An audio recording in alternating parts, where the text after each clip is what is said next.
ते करता येईल, हवं ते करता येईल. आता वेळ अभ्यास करायची आहे, आता वेळ स्वतःच्या आयुष्याला आकार द्यायची आहे. त्याकडं लक्ष दिलं पाहिजे. हे महत्वाचं आहे, सगळ्यात महत्वाचं. नाहीतर कुणी विचारणार नाही, अजिबात नाही.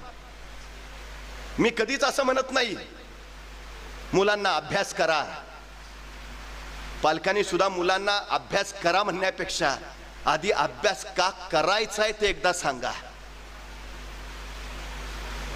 एखादी झोपडपट्टी त्यांना दाखवा, त्या झोपडपट्टीतलं जगणं त्यांना अनुभवू द्या. 4 घरं मागून आणल्याशिवाय सायंकाळचं पोट भरता येत नाही अशी काही माणसं जनावरांचं जीवन जगतायत, हे आमच्या पोरांना एकदा दाखवा. आणि उंच उंच महाल सुद्धा त्यांना नेऊन दाखवा.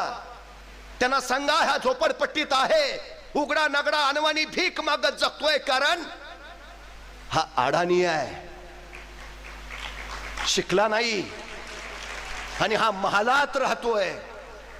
याचं कारण भारतातलं शिक्षण पूर्ण करून परदेशातलं शिक्षण घेऊन तो इथं आलाय. हा थाट, ही श्रीमंती, ही स्वतःच्या गुणवत्तेच्या बळावर मिळवता येते. हे सांगा तुला कुठलं जगणं स्वीकारायचं आहे, ते झोपडपट्टीतलं का महालातलं? मग ठरवेल तो त्याला काय करायचं आहे, काय म्हणून त्याला जगायचं आहे. हातपाय त्यालाही आहेत, अडचण काहीच नाही.